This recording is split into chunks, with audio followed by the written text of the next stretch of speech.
All right, welcome everyone. Today's explainer is going to take a really deep analytical look at a highly provocative philosophy. We're talking about modern relationship dynamics, marriage, and family independence. We're looking at a framework that fundamentally challenges traditional views on how we choose our partners and, honestly, how we interact with our families.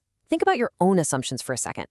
If you thought modern romance was just about finding someone with a matching personality, or that traditional family loyalty meant staying close to home no matter what, well, the material we're unpacking today is going to completely flip those assumptions right on their head. We've got a lot of ground to cover, and the concepts here are meticulously structured, so let's jump right into it. Okay, let's dive into this. The idea of treating dates like a job interview might seem totally unromantic at first glance, right? But this framework hooks us immediately by challenging our conventional views on courtship.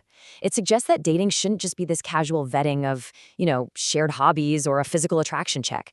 Instead, it argues that modern dating should actually function as a rigorous, intentional interview process. But we aren't interviewing for a corporate job here. We are interviewing someone for the role of a lifelong partner and building a very specific future. It's a complete paradigm shift, moving us from passive romance to active life planning. Section 1. The core of the spouse interview. Historically, we were in an era where parents blindly arranged marriages, but today, that responsibility falls squarely on us. The core purpose of meeting isn't just to see if you have fun together, it's to actively test the compatibility of your life visions. So, how does this interview actually play out? The framework breaks it down into clear, actionable steps. First up, you meet, obviously, but the immediate next step is absolutely crucial. You must converse. And I don't mean small talk about the weather. The dialogue has to quickly move to sharing your life blueprints. It's a process of saying, hey, I want to live my life exactly like this. What do you think? It's an active exchange of future projections. The final, critical step is assessing mutual respect. Can both partners genuinely respect the other's blueprint? Because if one person presents a grand vision and the other is dismissive, this philosophy is blunt. It's an immediate deal breaker. No way around it. We're always told that matching personalities are the absolute key to a happy relationship, aren't we? Well, this philosophy argues the exact opposite. It states that partners can have completely different, even clashing personalities, and it just doesn't matter. What absolutely matters is that their life ideals and blueprints are aligned. If you both want to reach the exact same destination, you're going to survive having very different ways of getting there. So ask yourself, in your own relationships, are you hyper-focused on personality quirks, or are you actually building toward a shared ideal? Because in this framework, it's that shared ideal, not the matching personality, that acts as the glue. To find out if those ideals align, we hit the ultimate interview question. What is your ideal? In a successful dynamic, one partner outlines a grand, overarching life ideal, and the other must deeply respect and understand it. If you ask this question and your partner just shrugs and has no answer, or worse, they mock your vision, a breakup is considered totally inevitable down the line. It's way better to figure that out now, right during the interview phase, rather than 10 years into a marriage. Section 2. Ideals are more important than material. If ideals are the absolute foundation, where do physical assets and wealth actually fit into the equation? They are entirely secondary. To drive this point home, there's a pretty humorous, highly specific anecdote in our source material today. Picture this scenario. Someone walks into this high-stakes spouse interview and tries to impress the other person by bragging about material things. They say something like, "Look, I have this super fancy German dog," or they boast about their expensive house or car. The harsh reality is, if the underlying life blueprints don't match, that partner is eventually going to run away, regardless of how nice that German dog is. It's a funny visual for sure, but it underscores a really serious point. You literally cannot buy shared life purpose. Section 3. Converse instead of fortune-telling. This brings up a really fascinating critique of our modern tendency to look for external guarantees rather than doing the hard work ourselves. Just listen to this brilliantly rhetorical question from the text.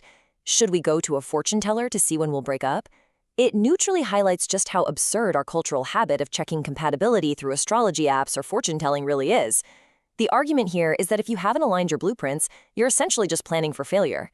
Why spend your time and energy trying to magically predict when a poorly built relationship is going to collapse instead of actively building a strong one? So here's the blunt alternative. Do not read fortunes. Do not rely on external predictions. Use that time instead to sit down with your partner, clearly communicate your visions, and mutually agree on exactly how you're going to succeed in life. The fundamental rule here is that meeting someone is only step one. The actual goal is to succeed in life together. And that success, it's engineered through hard communication, not predicted by mysticism. Section 4. From family-centric to individual. Now we're looking at how this couple fits into the broader family structure, because there is a massive paradigm shift happening in society right now. And this brilliantly illustrates the contrast. Historically, everything was defined by the family unit.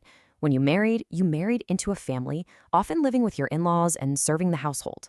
But that era is over. We've officially entered a time of individual play, where the mindset is very much, your life is your life, and my life is my life. The old expectation that a new spouse must automatically merge into the traditional family hierarchy is identified here as a major source of modern conflict. Based on this shift, there are entirely new rules for marriage. Forced cohabitation with parents, that's out. Independent living, that's in. A couple must mutually agree on how they want to live, entirely separate from parental demands. Plus, the text strongly advises avoiding getting tangled up in the burdens of extended relatives. If you don't carve out your own completely separate existence, you're going to be dragged down by the unresolved issues of the larger family unit, and that will ultimately destroy your own relationship's potential. Section 5, True Filial Piety is Independence. This brings us right into the most provocative, culturally challenging section of today's explainer, redefining what it means to be a good son or daughter. It breaks down a very harsh truth.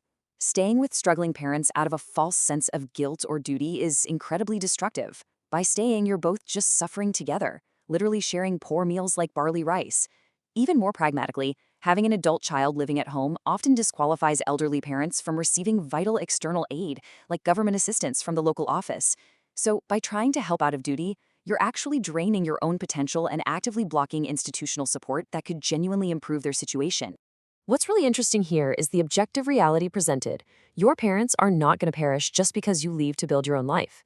Actually, stepping away might place them in a far better environment because external help, like social services, can finally step in once the capable adult child is out of the picture.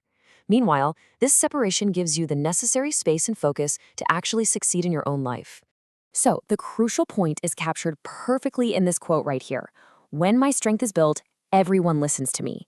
The philosophy here isn't about abandoning your family forever out of selfishness. Not at all. It's a strategic withdrawal. You can't save a drowning person if you don't know how to swim yourself, right? You have to separate and focus intensely on building your own capabilities, wealth, and strength first.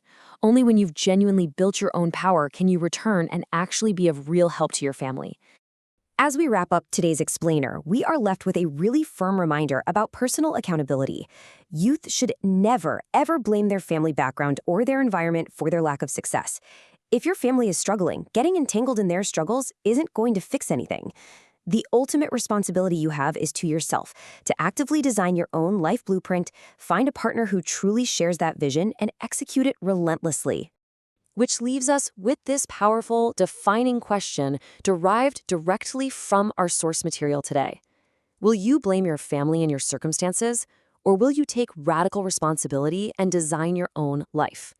This whole philosophy challenges us to rethink love, not as a fairy tale, but as a shared mission, and family duty, not as shared suffering, but as achieving personal strength first. It is a highly pragmatic, deeply challenging framework. So take some time today to reflect on your own blueprints and ask yourself how aligned they really are with the life you're actively living. Thank you so much for joining me for this deep dive today, and keep questioning the blueprints handed to you.